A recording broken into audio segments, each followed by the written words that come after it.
안녕하세요, 여러분. 100.7MHz 마포 FM에서 금요일 퇴근길을 함께하는 친환경 라디오 에코살롱입니다. 마포 FM 어플리케이션 CR을 검색해서 다운로드 하시면 앱에서도 들으실 수 있고요. 지난 내용이 궁금하시면 팟빵이나 오디오 클립에서 에코살롱 검색해 주시면 다시 들을 수 있습니다. 오늘 콘텐츠 호스트를 맡게 된 저는 일기를 쓰기 시작한 김남아입니다. 오, 쌤 어때요? 지금 한 3번 정도 썼고 그 에버 땡땡이라고 하는 어플리케이션 통해서 쓰고 그 노땡이랑 좀 비슷한 거죠. 하는데 그 일기를 어떻게 쓰는지 되게 낯선 거예요. 회사에서 이제 뭐 콘텐츠를 쓰거나 이런 거는 많이 했는데 일기를 쓰는 거는 너무 오랜만이고 낯설어서 뭘 써야 되는지 모르겠는 거에서 뭐 보고서 쓰는 것처럼 이렇게 블랙 포인트 해가지고 블랙 포인트 뭐예요?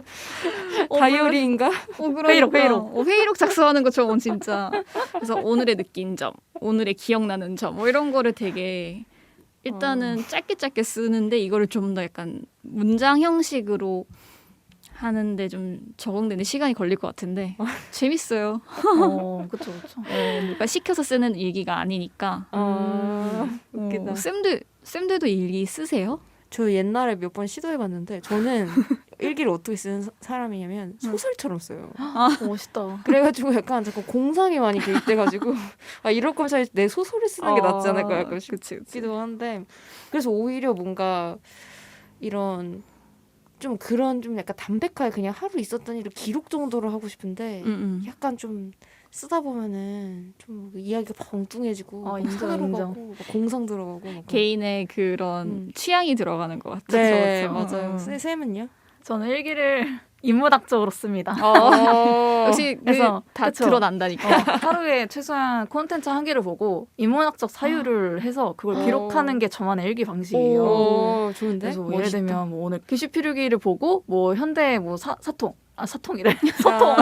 사통 뭐지? 현대인의 뭐 의사소통에 관한 나의 인문학적 고찰. 교시 필요기를 중심으로. 무슨 논문도 아니고.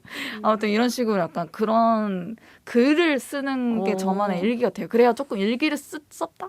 일기를 씀으로써 내가 기분이 조금 나아졌다? 이런 게 있는 것 같아요. 분량이 어느 정도 돼요?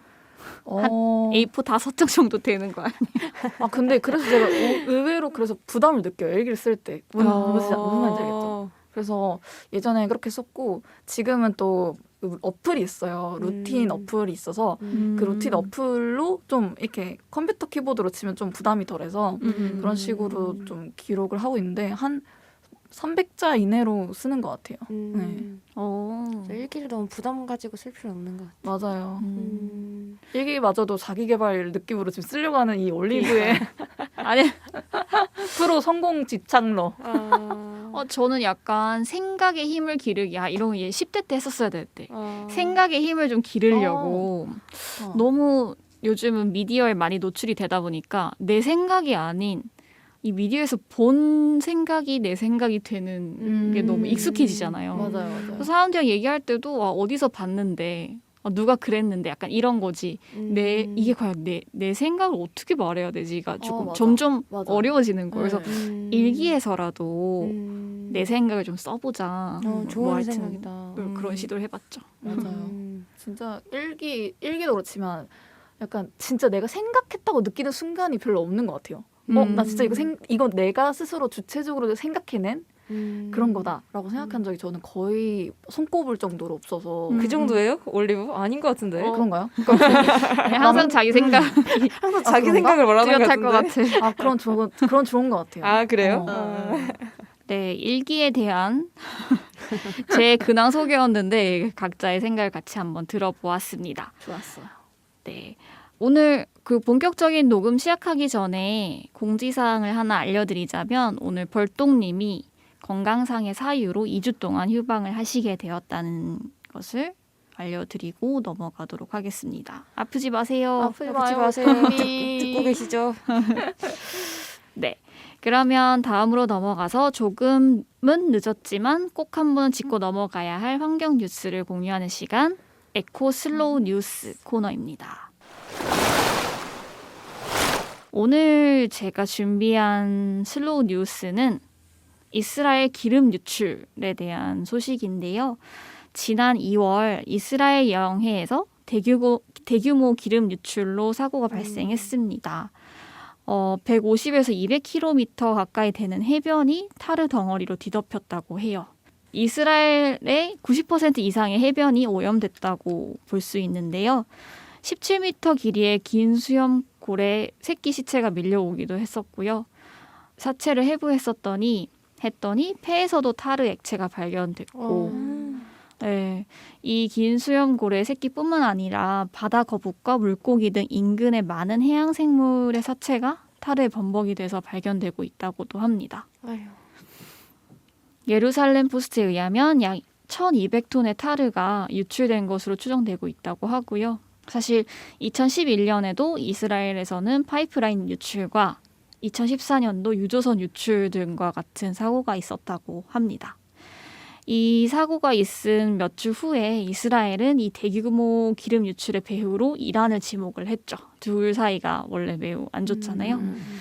유조선의 의도적인 기름 유출이다. 이건 환경 테러다라는 입장을 내놓았지만 이 상황에 대해서 오늘 녹음일인 3월 4일 기준으로 이란은 특별한 대응 반응을 내놓은 상황은 아니라고 합니다. 제가 정치는 잘 모르지만 이게 의도했건 안 했건 테러를 목적으로 의도적으로 기름을 유출시켰다는 거는 사실 바다가 한 나라의 소유도 아니고 그 지중해 바다를 같이 쓰는 나라에서는 결국 또 해산물도 다 같이 수입해서 먹고 그리고 바닷물은 돌고 도는 거잖아요. 같이 공유하는 지구의 이 바다에 만약 의도적으로 이걸 유출시켰다. 이거는 정말 같이 쓰는 우물에 독약을 타는 것과 같은 그쵸. 행위가 아닐까 싶은데 사실 정확하게 밝혀진 것은 없는 상황이기 때문에 속단하기는 이를 것 같고요. 또 한편으로는 무엇보다도 기후위기를 빠르게 앞당기고 있는 석유가 태워지는 것뿐만 아니라 이렇게 유출과도 같은 형태로 지구에게 악영향을 미치고 있다는 게 되게 안타까웠어요. 맞아요. 이걸 보면서 우리나라 그 태안반도 기름 유출 사건도 좀 생각이 났었습니다.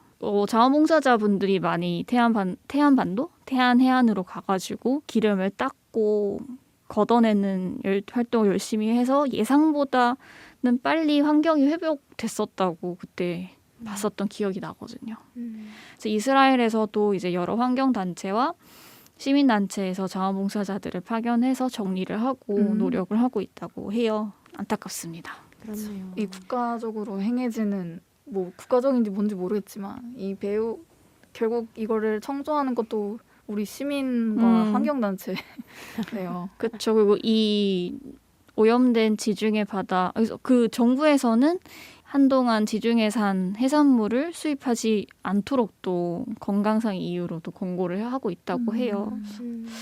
바다가 물론 자정작용이 있다고는 하지만 이렇게 많은 양의 석유가 바다로 들어가게 되면은 자정작용에도 한계가 있지 않을까라는 생각이 들었습니다. 네.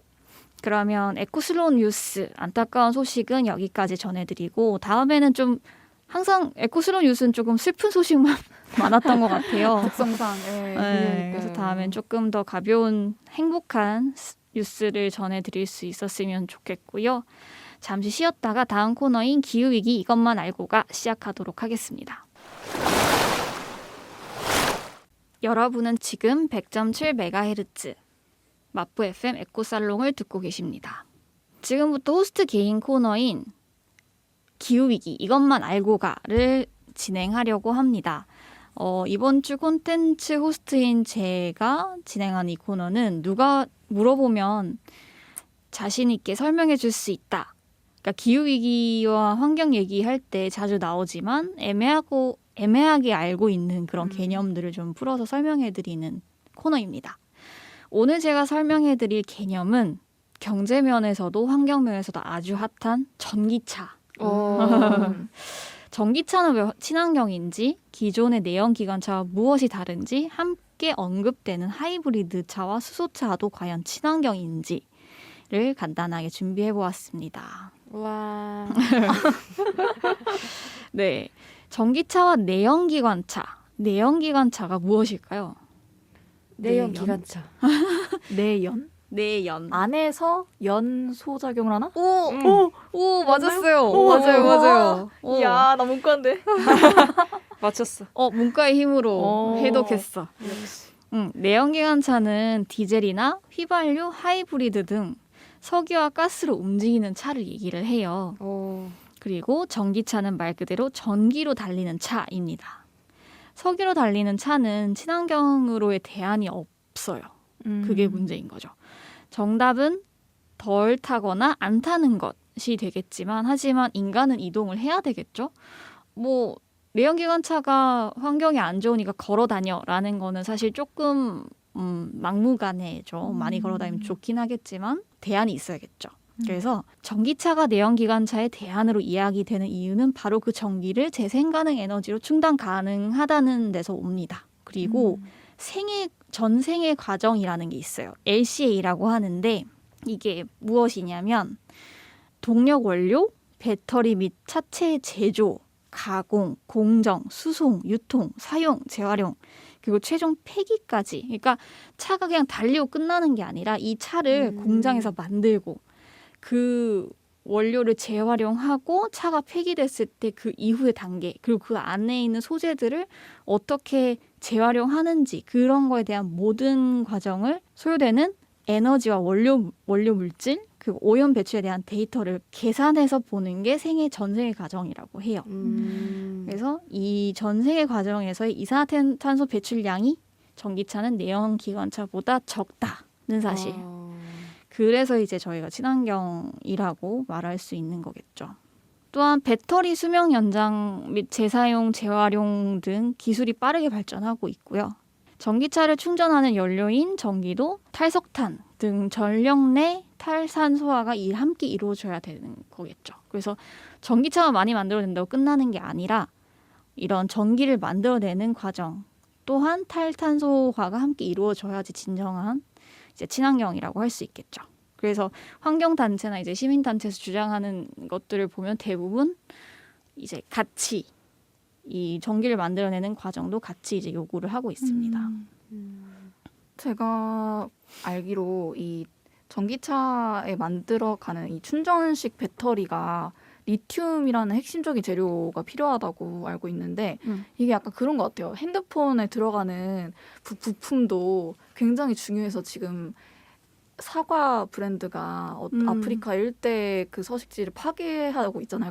그 핵심 부품을 생산해내기 위해서. 근데 지금 전기차도 비판을 받고 있는 것 중에 하나가 이 리튬을 너도 나도 회사들이 생산해내기 위해서 이 전기차가 차세대 성장하는 시장이다 보니까 이런 리튬 생산에 대해서 결국 자본주의와 엮이게 되면은 또 다른 아이러니한 이 환경 파괴가 일어날 수 있다라는 비판도 있더라고요. 그래서 결국에는 약간 진짜 환경단체 그런 전기를 생산하는 그 방식에도 정말 목소리 내야 한다고 생각하는 거에 되게 공감이 갔어요. 그리고 지금 그냥 일반 그냥 자동차에도 배터리는 들어가요. 그리고 문제는 이 배터리가 나중에 그만큼 회수가 잘 되고 재활용이 돼야 되는 부분인 거죠. 맞습니다. 그래서 그리고 넘어가기 전에 간단하게 하이브리드 차와 수소차에 대해서 얘기를 하자면 하이브리드는 친환경이라는 탈을 쓰고 있는 안친환경 몰랐네. 자동차입니다. 네. 석유와 전기를 동시에 쓰는 자동차이고 회생제동 장치를 통해서 아주 소량의 전력을 확보하고 아주 짧은 주행 거리에서만 이 전기로 달리는 거죠. 네, 그래서 일부 국가에서는 2030년 혹은 35년까지 내연기관차 퇴출 선언할 때 이 하이브리드 차량도 그 내연기관차 퇴출 리스트에 들어가 있어요. 또 수소차, 우리나라에서 H사가 매우 강력하게 밀고 있는 수소 전기차는 수소와 공기 중 산소의 전기화학 반응을 통해 전기를 생성하고 이 전기로 모터를 돌려 동력을 발생시키는 원리로 운행을 하는데 물론 운행 중 배출한 유해가스가 없기 때문에 친환경차의 타이틀을 얻고 있지만 사실 이 충전에 필요한 수소의 대부분은 화석 연료인 천연가스를 개질해서 얻어진다고 합니다. 몰랐네 이것도. 그렇죠. 네. 운행 과정 중에서만 깨끗하다고 해서 친환경이라고 볼 수 아. 없다고 음. 하는 관점에서 과연 이 수소를 만드는 천연가스, 결국은 석유와 가스를 쓰게 되는 거죠.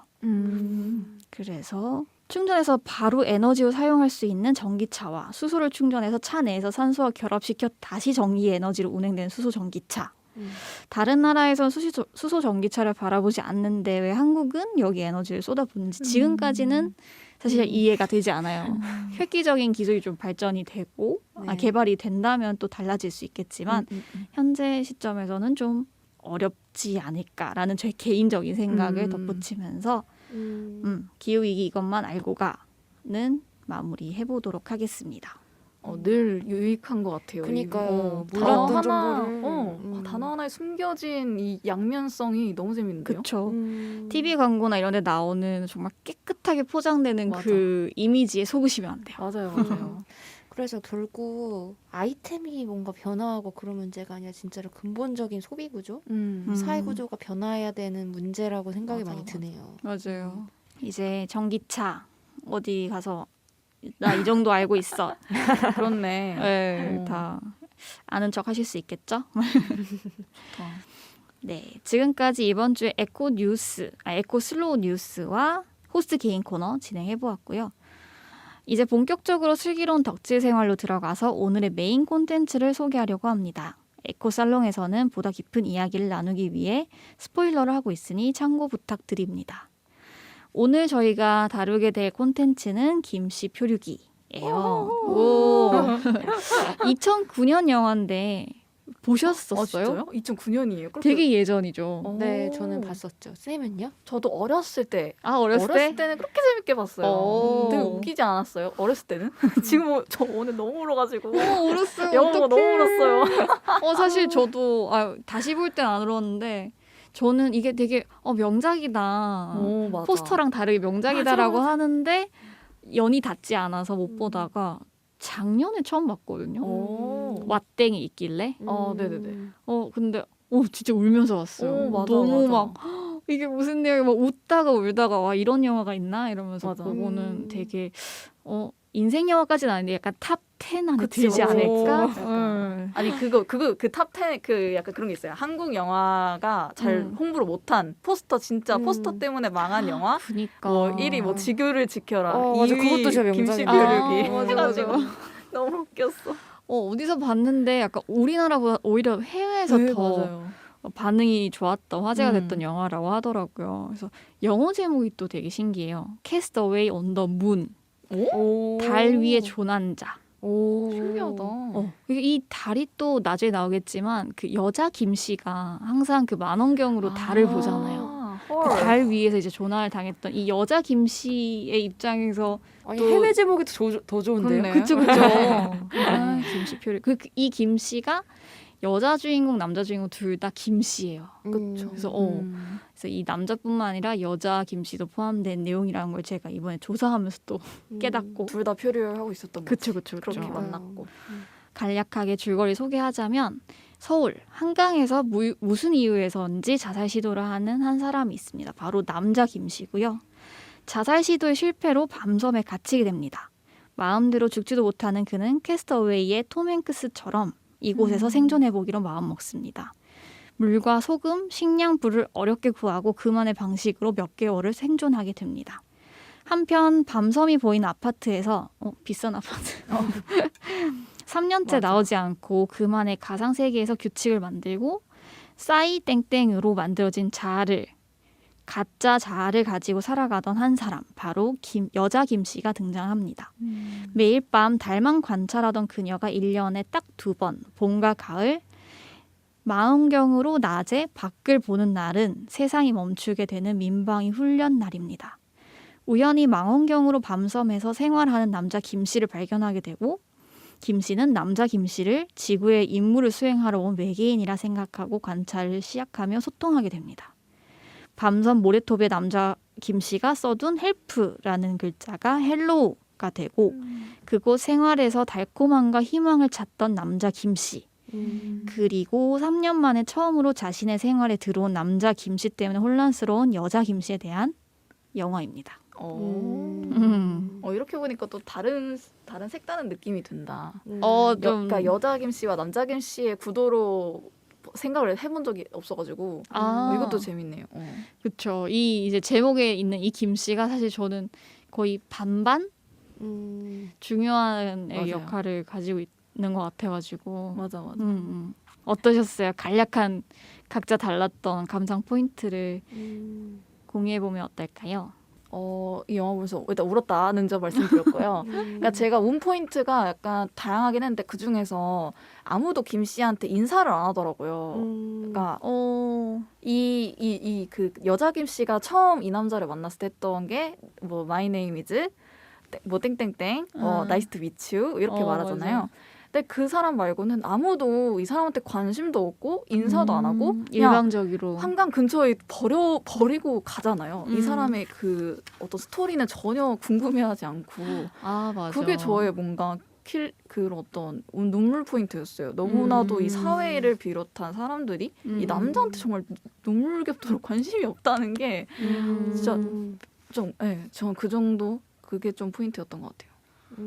맞아. 그 김 씨가 한강에 빠졌을 때 허우적거리다가 예전의 기억들이 막 떠오르잖아요. 맞아. 아빠가 나를 수영장에 떨어뜨려서 그냥 강하게 키우려고 하는 그 장면과 면접관들이 막 질문을 던지는 그런 장면에서도 다들 김 씨와 얘기를 하지만 그 대화에 김 씨는 없는 거예요. 맞아. 근데 처음으로 Who are you? 라는 이제 질문을 던지는 여자 김 씨가 나오면서 처음으로 이제 어떤 ET처럼 소통을 시작하는 게 맞아. 아니었을까. 맞아요. 그랬죠. 그 후아유라는 말이 되게 좋았어요. 음. 그러니까 현대 사회에 살아가면서 남에 대해서 궁금해하기가 쉽지가 않거든요. 보통 내 문제에 많이 몰두해 있고 나의 맞아. 삶에 몰두해 있고 그래서 다른 사람의 말에 혹은 다른 사람의 감정에 다른 사람의 삶에 시선을 던지기가 쉽지가 않은 게 삶이잖아요. 그래서 더 약간 그 말이 심플하지만 되게 좋았던 것 같아요. 맞아. 우리 처음에 그 중학교 1학년인가 요즘은 더 빨리 시작하죠. 음. 영어 교과서 보면은 Hi, nice to meet you. I'm 누구? Who are you? What is your name? 이거 제일 먼저 배우잖아요. 맞아요. 근데 가장 기초적으로 배우는 이 말들을 사실 현실을 살면서 잘 던지지 않는다는 게 너무 아이러니했어요. 그 비즈니스도 아니고 그냥 정말 딱 사적으로 뭔가 맞아. 그러기에 좀 약간 망설여지는 문화도 있죠. 그러니까 예전과 달리 요즘은 서로에게 궁금해하는 것도 어떻게 보면 실릴 수 있는 문화도 은근히 있다 그거 보니까 있죠. 뭐 그렇죠. 맞아. 그 막 요즘 MZ 세대들은 네. 막 뭐지? 지난 주말에 뭐 했어? 막 이런 막 꼬치꼬치 캐묻는 걸 되게 신뢰라고 하면서 그런 걸 어디서 읽었거든요. 글로 배우는 MZ 세대. 근데 저는 그것도 되게 신기한 것 같아요. 음. 이게 다른 사람한테 캐묻는 거는 그 다른 사람의 사생활에 대해서 궁금해하는 거는 또 예의가 아니라고 생각을 하면서 또 자기 자신의 어떤 사생활에 대해서 SNS에 대해서 되게 어필하는 그쵸. 문화잖아요. 참 그게 내가 보여주고 싶은 건 딱 보여주지만 나의 어떤 한계성이라 해야 되나? 내가 정해놓은 것만 봐. 뭐 정해놓은 것만 봐 그런 느낌이죠. 근데 그게 나를 더 외롭게 만드는 수도 있을 것 같아요. 그쵸. 그 싸이땡땡에서 여자 김 씨가 내가 원하는 나만 이렇게 편집해서 표현했던 것처럼 그렇게 나를 보여지는 나를 막 재단하다 보면 결국 내 스스로가 제일 외로워지고 더 고립되는 게 아닐까 그런 생각이 드네요. 다들 마음 한편에는 내 아주 한계적인 부분이나 부족한 면까지 사랑해주고 포용해줄 사람이 있기를 바라잖아요. 그래서 이제 오프라인에서 만나는 거고. 맞아. 맞아요. 그래서 이 영화를 쭉 보면서 소통, 연결됨, 뭐 약간 외로움, 치유, 약간 이런 단어들 그리고 사회 구성원, 희귀고모리로 집안에 숨어 있었던 여자 김 씨, 그리고 대출금을 갚지 못해서 허덕이다가 이제 죽음을 택한 남자 김 씨도 결국 약간 사회 구성원이 되지 못해서 약간 표류하던 사람이었지 않을까라는 생각이 들어서 좀 그런 키워드들이 좀 마음에 남았는데요. 인정받은 적 없는 삶을 살았던 남자 김 씨와 아마도 이제 이렇게 영화에 보면 흉터가 있더라고 여자 김 씨 얼굴에. 그래서 외모로 인해 제 추측컨대 상처받고 마음을 닫았을 여자 김 씨가 나오죠. 김 씨여서 더 좋았던 것 같아. 그러니까 맞아. 보편적인 맞아. 제가 김 사람이랑. 씨입니다. 저도 김 씨. 아, 되게 맞네, 흐름이네. 양 씨. 양 씨, 올리브 쌤은 좀 독특한 성입니다. 김 씨가 갖고 있는 어떤 보편성을 딱 영화가 그쵸. 표현해고 싶었던 것 같아. 아까도 얘기했던 것처럼 Hello, how are you? I'm fine, thank you, and you와 같은 인사말 시작으로 상처를 이제 서로 치유하고 치유받기 시작을 했죠. 그래서 오늘 나는 어떤 상처와 어떤 방식으로 치유를 경험했었던 적이 있는지 혹시 한번 얘기해보면 어떨까요? 이거 진짜 별거 아닌데 힐링을 한 경험들이 있을 거죠.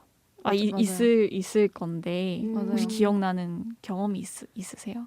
저는 그 만났던 환자분 중에서 기억에 되게 남았던 경험이 있어요. 그러니까 뭐 자세한 사정 못 말씀드리지만 프라이빗이니까 이제 좀 연세가 좀 많으신, 저는 치매병동에서 일했으니까 연세가 많고 인생의 풍파를 정말 많이 겪으신 분이 찾아왔어요. 근데 이분이 이제 약간 우울증도 원래 좀 있으셨는데 뭐 치매도 같이 오셔서 이제 찾아오신 거죠. 그리고 좀 약간 소중한 삶을 일찍 사별했어. 그래서 굉장히 외롭게 이제 말년을 보내고 계신 분이었어요. 그분이랑 이제 만나서 얘기를 하는데 다 다르잖아요. 이분이랑 연배도 다르고 뭐 살아온 환경도 다르고 겪어온 삶도 다르고. 근데 뭐 제가 해드릴 수 있는 건 없고 그냥 그 사람의 이야기를 좀 들어드리고 이러면서 그 시간이 갔어요. 근데 그분이 마지막 헤어지기 전에 저 어떤 말을 하는 거예요. 어떤 말을 했냐면 이 치매가 가장 초기 증상이 기억을 잊어버려요. 특히 초기 기억을 다 잊어버리는 게 그 치매 증상이거든요. 근데 제 이름을 계속 되뇌이시더니 당신 이름을 잊지 않겠다고 말씀을 하시는 거예요. 그래서 가끔 이제 길을 가다가 그분은 어떻게 사실까 생각이 계속 나요. 그분이 워낙 좀 연세가 많으셔서 지금 잘 계실지 모르겠네요. 약간 근데 뭔가 길을 걷다가 우연히 좀 만났으면 좋겠다 라는 생각이 들더라고요. 그분이 저의 이름을 기억하시든 안 하시든 한번 마주쳤으면 좋겠다라는 생각이 들었네요. 너무 따뜻하다. 그 이름이라는 게 또 가지는 힘이 되게 크잖아요. 맞아. 그리고 치매로 인해서 이제 기억에 이제 자락을 붙잡고 이런 게 되게 힘든 상황이실 그러니까. 텐데 이게 약간 고마움의 표시로. 맞아요. 근데 저도 되게 그런 말을 들어본 게 처음이었어요. 그러니까 그때 병원에 일하니까 항상 빨리빨리 케이스를 처리하고 찌들어 있다가 처음으로 내 이름을 후아유라고 물어봐준 거잖아요. 그러네. 맞아. 후아유네. 그래서 기억에 남았나 봐요, 그분이. 와. 약간 찌릿하다. 갬동. 갬동. 맞아요. 후아유. 다른 분들 좀 소소하더라도 뭐 이런 에피소드까지는 아니어도 힐링받은 경험 있으세요? 관계를 통해서? 이름? 저는 제가 프로 인사로 맞아요. 인사를 굉장히 중요시하는 사람이잖아요. 근데 8년 전에 인사를 통해서 지금까지 베스트 프렌드를 만났죠. 그러니까 제가 전학을 와가지고 굉장히 그때 사춘기기도 하고 굉장히 혼란스러운 시기였는데 그 새로운 환경에서 적응해야 되고 전학 첫날부터 핸드폰을 또 뺏겨가지고 굉장히 기분이 굉장히 안 좋은 상태였어요. 근데 아무도 저한테 이제 다가오지 않으니까 저 혼자 그냥 집 갈 준비하고 있었는데 뒤에서 저 등 뒤를 톡톡 치더니 안녕? 난 땡땡이야. 만나서 반가워. 넌 이름이 뭐야? 이러는 거예요. 그래서 너무 당황해가지고 다짜고짜 이렇게 이렇게 버스 정류장에서 그래서 내가 나는 뭐 올리브야 해가지고 진짜 너 우리 반 같은 반이지? 그러니까 나 좀 몰랐는데 그 친구가 저한테 먼저 친해지고 싶어서 일부러 이렇게 말 걸었다고 인사했다고 그때부터 이렇게 지금까지 베스트 프렌드로 지내고 있는데 그러니까 서로가 서로의 그 존재를 인정하고 인사를 이렇게 나눈 시점부터 특별한 관계가 된다. 이게 이 여자 김 씨와 남자 김 씨를 보면서 저와 제 친구가 생각나서 되게 뭔가 기분이 되게 좋았던 것 같아요. 연대의 시작. 쌤은요? 저요? 저는 좀 웃긴데 고등학교 때 되게 존재감 없는 그냥 그저 그런 학생이었는데 어느 날 수학 선생님이 그래 라마 너는이라고 제 실명을 기억해 주시는 거예요. 아 근데 진짜 별거 아니잖아요. 근데 그거 해가지고 나를 아셔. 내 이름을 알아. 그래서 그때도 수학 선생님 되게 좋아하고 수학도 좋아하게 됐었던. 맞아. 그 이름의 힘인 것 같아요. 맞아, 귀엽다. 그쵸? 근데 되게 귀여웠어. 지금도 그러실 것 같은가요? 아, 저요? 지금 제 이름 잘 기억해주면 되게 호감 생기죠? 맞아. 그쵸. 그 기본 아닙니까? 그 약간 어디서 미국이었나 어디선 일부러 그래서 그 사람의 이름을 일부러 잘못 부르는 게 이제 모욕을 주는. 그래요? 일부러 약간 나 너 싫어 약간 요런 표현으로 뭔지 알 것 같아. 억지로 일부러 막 이름 잘못 부르고 그런대요. 하이틴 영화에서 본 것 같아. 그렇죠. 약간 매기는 거라고 하더라고요. 아무튼 이름에 대해서 이름이 가진 힘에 대해서 조금 얘기를 해봤고요. 그러면 잠시 쉬었다가 슬기로운 덕질 생활 이어나가 보도록 하겠습니다. 여러분은 지금 100.7MHz 마포 FM 에코살롱을 듣고 계십니다. 네, 김씨 표류기 이야기 이어나가 보도록 하겠습니다. 남자 김씨에게 희망이자 살아갈 욕망을 준 짜장면이 나오죠. 짜장라면. 그냥 짜장면이야. 라면이어야 돼. 맞아. 그래서 이걸 보면서 희망이죠. 이제 희망의 맛을 여자 김씨도 이제 맛보게 되기도 하고 했는데 중요한 요소로 나오죠. 지금 나를 살아가게 하는 원동력이 무엇인지 얘기해보면 좋을 것 같아요. 그러니까 살아가야 할 이유, 나는 왜 살아야 하지? 이런 거보다 그냥 그 살아야 할 이유 자체에 계속 이렇게 질문을 던지기보다는 그냥 살아가는데 힘을 주는 요소들이 있을 맞아요. 거잖아요. 그 힘을 주는 것에 대해서 얘기를 해보면 어떨까요? 좀 쉬운 질문은 아니죠. 좀 저는 그냥 원동력. 쉽게 생각해서 그런 관계 재정의를 할 때마다 굉장히 많은 영감과 힘을 받는 케이스인데 뭐 예를 들면 제가 기존의 동물들과의 관계가 동물들은 사실 어떻게 보면 굉장히 많은 착취를 받아오면서 살아왔잖아요. 근데 제가 이 비건이즘을 지향하게 되면서 동물과의 관계를 다시 또 다른 시선으로 재정의를 하게 됨으로써 내가 또 한 번 살아갈 이유가 좀 생긴 것 같아요. 내가 이 비건이즘 활동을 하면서 어떤 새로운 생명이 좀 덜 착취받을 수 있겠구나라는 게 저로 하여금 되게 큰 희망을 줬고 또 이 코로나 이후로 누군가와 또 만날 수 없겠지만 또 어떻게 보면 또 새로운 사람을 또 많이 만났어요. 그런 그렇죠. 새로운 그런 관계로 방식으로. 인해서 저는 되게 많은 또 큰 힘을 받았고 큰 힘을 주기도 했었던 거라서 저는 약간 관계가 저한테는 희망이자 뭐 삶에 대한 욕구인 것 같아요. 추상적이죠. 아니요. 그리고 좋았어요. 최근에 제가 또 배드민턴 시작했잖아요. 새로운 사랑? 이것도 새로운 만남? 청취자분들은 처음 듣는 얘기일 텐데. 아니요, 제가 저번 그 자기소개 타임에 배드민턴 시작했다고 얘기를 해서 그쵸. 애청자분들은 아실 거예요. 제가 배드민턴을 하면서 배드민턴 하는 걸 알고 계실 텐데 그곳에 사랑을 심어 놓으셨죠. 네, 그쵸. 사랑에 대한 얘기는 안 했잖아요. 저는 약간 새로운 만남 이런 걸 통해서 저의 또래 친구가 있으면 괜히 관심도 가고 그럼 괜히 또 설레고 그러잖아요. 그래서 그런 식으로 또 한번 관계를 맺어 나가는 그렇죠. 배드민턴과의 관계, 배드민턴장과의 관계, 그쵸. 그곳의 그 어떤 사람들과의 관계. 사람과의 관계 아니에요? 사람과의 특정 사람과의 원래 관계. 주인공은 마지막에 나오죠. 맞아요. 저는 최근에 누가 올리브 쌤도 인상 깊게 봤고 저도 인상 깊게 봤던 소울 영화에서도 봤듯이 막 정말 인생에 살아가야 할 이유가 뭐 엄청 거창할 필요는 없는 것 같고 이유가 맞아. 없다 하더라도 그냥 내일이 와야 할 이유, 소소한 이유들이 있는 것만으로도 충분히 살아갈 필요가 있다라고 저는 좀 생각하려고 해요. 그래서 소소한 데서 좀 재미를 찾으려고 노력하는데 인터넷에 어떤 커뮤니티에서 글을 봤었는데 언니가 우울증을 앓고 있는 어떤 글쓴이가 그 언니가 가을인데 붕어빵이 먹고 싶어서 삶을 포기하고 싶다가도 붕어빵은 먹고 죽자 뭔지 알 것 같아. 그런 류의 어떤 글이었어요. 그쵸, 그쵸. 봄에는 딸기를 먹자. 뭐 이런 식으로 되게 어. 별것 아닌데 그렇게 나의 내일이 와야 할 이유들을 주는 것들이 되게 소소하게 삶에 많이 있는 게 되게 좋을 것 같더라고요. 그래서 저도 그렇게 딱히 뭐가 있다기보다는 저는 계절의 변화를 보는 게 되게 좋거든요. 아파트에서 내려다보는 나무에 앙상했다가 푸릇푸릇해졌다가 막 알록달록해졌다가 그런 계절의 변화를 보는 게 되게 좋고 말하고 보니까 진짜 되게 소소하네요. 그런 것들을 좀 더 많이 박리담회라고 해야 되나? 제 소소한 걸 최대한 많이 찾으려고 노력하고 있어요. 맞아. 너무 좋은 것 같아요. 갑자기 나무 얘기하니까 저도 얼마 전에 제가 자는 침실에는 이렇게 침대에 이렇게 누워 있잖아요. 나무 그림자가 보여요, 창문에. 밤마다 이렇게 흔들리는 나무 그림자. 그게 진짜 아름다워요. 그렇겠다. 네, 그런데 어느 날은 쌤 말대로 그 밖에 있는 나무 하나인데 그걸 딱 보면서 나는 어쩜 저렇게 저 나무가 살아온 삶조차도 완전히 이해하지 못하는 것일까라는 생각이 딱 드는 거예요.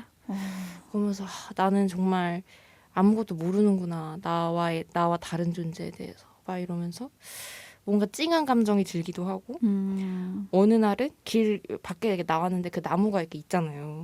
근데 주변에 이렇게 없어. 풀도 없고 뭐도 없는데 그냥 막 심어져 있는 거예요. 그 나무가. 그러면서 저 나무는 이런 척박한 환경에서 잘 자라는구나. 와, 우리의 삶은 같다 이런 생각이 들면서 약간 이 척박한 합정동에서도 잘 자라는구나. 그리고 내 마음에 위로를 주는구나. 매일 이런 생각이 들더라고요. 그래서 아니 의외로 그 나무를 챙기는 공무원 아저씨 있을 거예요. 아저씨가 공무원이 있을 제가 거예요. 너무 약간 감성에 취했었나 봐요. 죄송해요. 나무도 이름이 있을 수도 있고 합정 1030번 세상에. 이름 붙였다.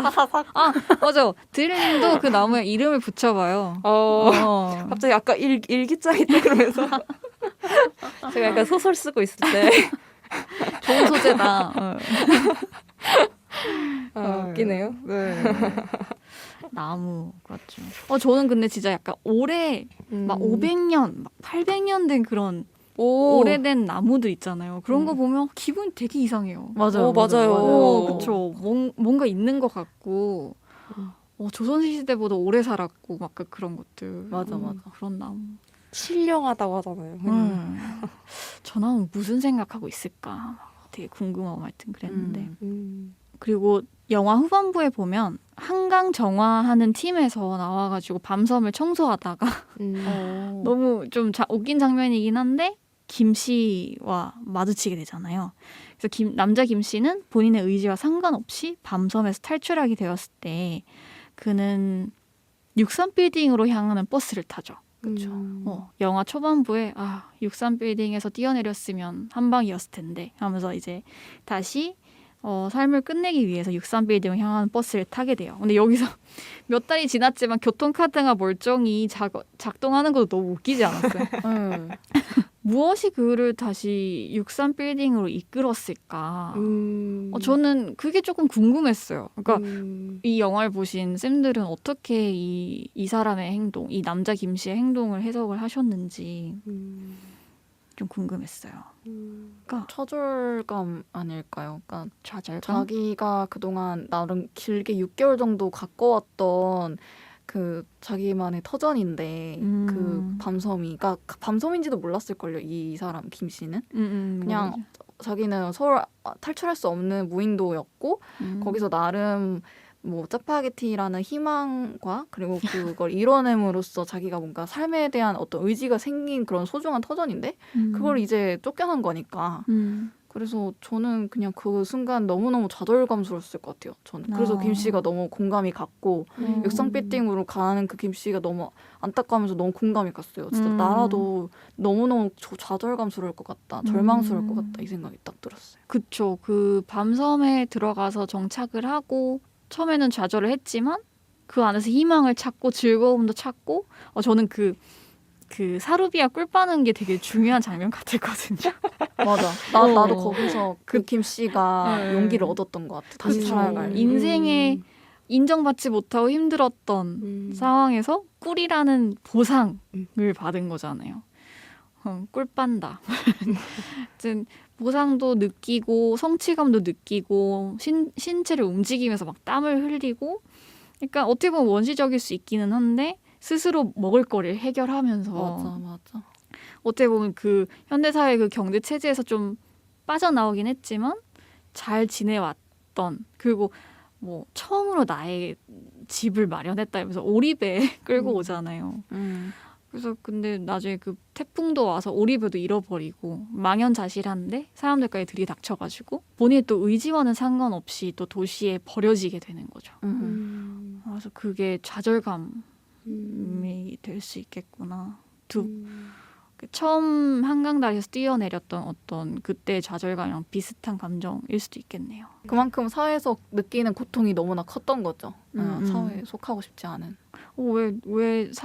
사회에 속하지 않고 싶게 만든 그 많은 것들이 영화에 되게 막 대출도 나오고 취업도 맞아. 나오고 또 사랑의 실패도 나오고 진짜 던질 메시지가 많은 영화였는데 저희가 이거를 다 얘기하기에는 조금 시간이 부족해서 아쉽습니다. 네, 그럼 지금까지 김씨 표류기에 대한 이야기를 좀 나눠보았습니다. 아쉽지만 슬기로운 덕질 생활 콘텐츠 이야기는 여기서 마무리 짓고 에코 서머리로 돌아오도록 하겠습니다. 여러분은 지금 100.7MHz 마포 FM 에코 살롱을 듣고 계십니다. 이제 오늘의 마지막 코너 에코 서머리만을 남겨두고 있습니다. 다들 어떻게 보셨습니까? 저는 한 문장으로 설명하자면 사회는 우리를 지켜줌과 동시에 우리를 가둔다라고 생각을 했고 제가 이 김 씨가 이 섬에서 나갈 때 굉장히 고통스러워했던 이유도 자기는 그 사회가 지켜준다고 생각했던 사회가 자신을 버렸고 그래서 자기가 그냥 자살 시도를 했지만 다시 이 탈사회를 통해서 자기가 나름의 그 생존을 통해서 다시 삶을 살아갈 용기를 얻었는데 또다시금 사회에 버려지는 그런 행위를 통해서 좌절감을 겪었던 것 같아요. 그래서 지금의 사회는 어느 위치에 처해 있나? 지금의 사회는 이 사회 구성원들에게 지켜주고 있는지 아니면 사회 구성원들을 버리고 있는지 이런 것들 좀 생각해봤으면 좋겠다는 생각이 들었습니다. 저는 이제 세상에 존재하는 모든 김씨 분들에게 여기서 말하는 김씨는 반드시 김씨 성을 가진 분들뿐만 아니라 좀 보편적인 우리 모두한테 얘기를 하자면 이제 살다 보면 어두운 밤도 있고 밝은 낮도 있고 그렇게 찰나 같은 하루가 지나가다 보면 어느새 저물게 되는 게 삶인 것 같아요. 그래서 항상 어두운 밤이라고 생각할 때는 동이 터오는 새벽을 기다리면서 이제 매일을 맞이했으면 좋겠습니다. 저도 김씨고요. 김씨를 살렸던 건 사루비아 꿀과 짜장라면과 My name is 김정연, who are you? 라고 건넸던 그 인사 3가지였던 것 같아요. 그래서 저도 제 인생의 보상, 사루비아 꿀과 같은 보상 그리고 짜장라면으로 말할 수 있는 그 희망을 찾아보려고 합니다. 그러면은 이제 에코살롱 인사드리도록 하겠습니다. 저희는 김라마, 올리브, 함드를이었습니다. 청취자 여러분 남은 한 주도 들숨날숨에 에코하시길 바라겠습니다. 안녕.